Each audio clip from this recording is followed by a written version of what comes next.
Abra comigo em Filipenses, capítulo 1, versículo 6.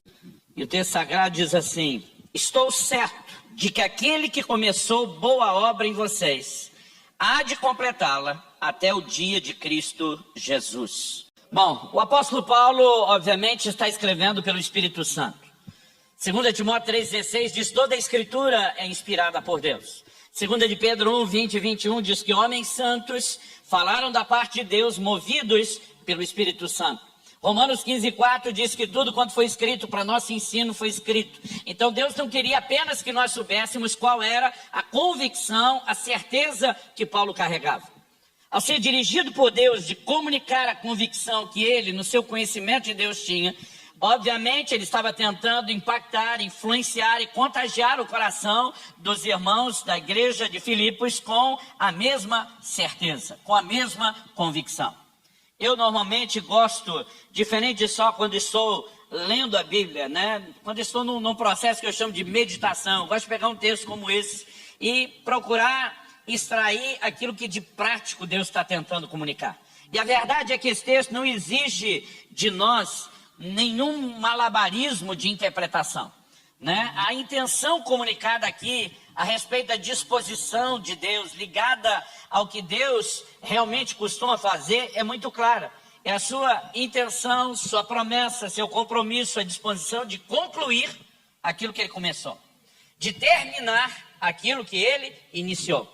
Provavelmente essa é a razão pela qual em Hebreus 12:2 ele é chamado de o autor e consumador da fé, porque ele termina aquilo que começa.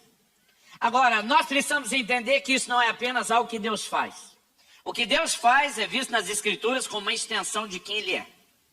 Em Hebreus 11:6, a Bíblia diz: aquele que se aproxima de Deus, né, deve crer que Ele existe e que Ele é galardoador daqueles que o buscam. A palavra galardoador, cujo sinônimo é recompensador, não é apenas algo que Deus faz, é algo que Ele é. Porque o que Deus faz é uma extensão de quem Ele é. Eu quero chamar a sua atenção para o fato de que quando Paulo diz: eu estou certo, eu estou convicto, eu tenho certeza, eu estou seguro de que aquele que começou a boa obra vai terminar, ele não está apenas falando de algo que Deus faz, ele está falando a respeito do caráter de Deus. Esse é um tema que eu possa dar essa mensagem hoje, é acima de qualquer suspeita. Nós precisamos entender algo que é fundamental no relacionamento com Deus, que é um nível profundo de confiança, né? De plena confiança em quem Deus é. Quando eu olho para as Escrituras, quando eu olho na prática, em quase 30 anos de ministério, vejo as pessoas que até hoje estão bem, firme e forte na fé, olho aquelas que tropeçaram, me parece que muita gente que acaba falhando na jornada, deixou de entender algo simples, fundamental, essencial, apesar de básico, que Deus é digno de confiança. Ele é fidedigno. Então, em primeiro lugar, para falar desses exemplos, eu gostaria que você me acompanhasse, abrindo a Bíblia em 1 Coríntios, no capítulo 10, nós vamos inicialmente ler do versículo 1 até o 6. O texto diz assim: ora, irmãos, não quero que vocês ignorem que os nossos pais estiveram todos sob a nuvem, e todos passaram pelo mar, e todos em Moisés foram batizados, tanto na nuvem como no mar. Todos eles comeram do mesmo alimento espiritual e beberam da mesma bebida espiritual, porque bebiam de uma pedra espiritual que os seguia, e a pedra era Cristo. Mas Deus não se agradou da maioria deles, razão pela qual ficaram prostrados no deserto. Ora, essas coisas se tornaram exemplos para nós, a fim de que não cobicemos as coisas más como eles cobiçaram. Antes de mais nada, vamos ter em mente que o apóstolo Paulo está escrevendo para o povo da nova aliança, mas ele faz menção do povo de Deus da antiga aliança. Ele está escrevendo para gentios convertidos. Corinto era uma cidade da Grécia. Os gentios eram todos os outros não judeus, o resto do mundo. Mas ele está fazendo menção da história de Israel do Antigo Testamento. E ele tenta criar uma conexão. A maneira como Paulo escreve não é para sugerir: olha, aquele povo viveu uma outra época, debaixo de outra aliança, não tem nada a ver com a gente, não. A forma como Paulo escreve é justamente para enfatizar o contrário. Ele diz: vocês não podem ignorar algo. E aí ele começa dizendo, nossos pais estiveram todos sob a nuvem e todos passaram pelo mar. Quando ele fala da nuvem, ele está fazendo menção do fato de que quando eles saem do Egito, Deus os guia no deserto, liderando-os por uma nuvem que ia à frente deles, uma coluna de nuvem durante o dia, que se tornava uma coluna de fogo durante a noite. E ao fazer menção da nuvem e depois da passagem dele pelo mar, ele diz no verso 2, todos em Moisés foram batizados tanto na nuvem como no mar. É lógico que não houve um batismo literal na nuvem e no mar, mas ele toma isso como algo simbólico das nossas experiências do batismo nas águas e no Espírito Santo na nova aliança. Ou seja, ele está dizendo, apesar de viverem um outro tempo e uma outra aliança, as figuras foram todas projetadas pensando na gente, naquilo que nós vamos viver hoje.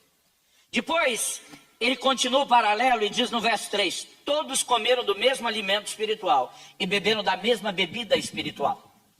Quando ele está falando do alimento espiritual, é uma alusão ao maná.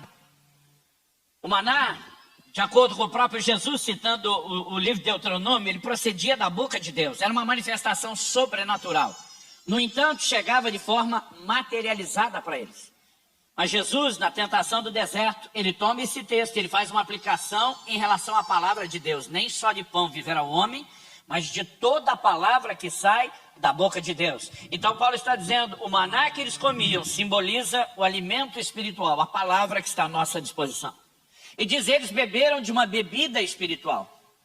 Ele diz, beberam de uma pedra espiritual que os acompanhava e a pedra era Cristo. Quando você estuda o êxodo da nação de Israel, saindo do Egito, rumo à terra prometida, por 2 ocasiões, Deus fez água sair da rocha. Em cada uma delas, num lugar distinto. Nenhuma delas, essa pedra saiu do lugar, continua no lugar até hoje.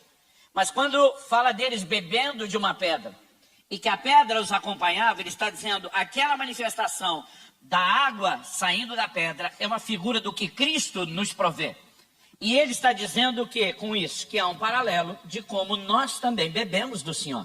Aliás, Paulo escrevendo aos mesmos coríntios, ele vai dizer no versículo 12 que a todos nós foi dado beber de um mesmo Espírito. Toda intenção é estabelecer um paralelo, que nós possamos olhar para eles como um povo de Deus e que a maneira como Deus tratou com eles e a forma como eles falharam com Deus, elas são um paralelo para nós, para o povo da nova aliança hoje. Aliás, a saída de Israel do Velho Testamento é uma das maiores figuras de redenção que você tem na Bíblia. Aquele povo estava escravizado debaixo da tirania do faraó. Qual era a nossa condição antes da conversão? A mesma. Colossenses 1 diz que Deus nos arrancou do império das trevas. Nós também estávamos sob um tirano, que não era um rei egípcio, mas nos oprimia e estávamos na condição de escravos. Quando eles foram libertos, na ocasião em que a Páscoa foi celebrada pela primeira vez e o cordeiro da Páscoa é morto, e eles pegam o sangue do cordeiro e colocam nos umbrais das portas, o que significa uma apropriação de fé pessoal. Esse foi o momento onde eles foram libertos. O que é que o Novo Testamento diz para nós? Paulo, escrevendo aos mesmos coríntios, diz que Cristo é o nosso cordeiro pascal.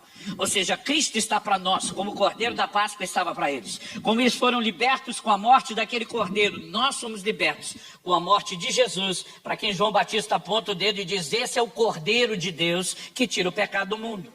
Quando ele sai do Egito e chega no Monte Sinai, Êxodo 19, 5 e 6, nos mostra que Deus começa a declarar palavras, dizendo que agora eles eram o povo de Deus.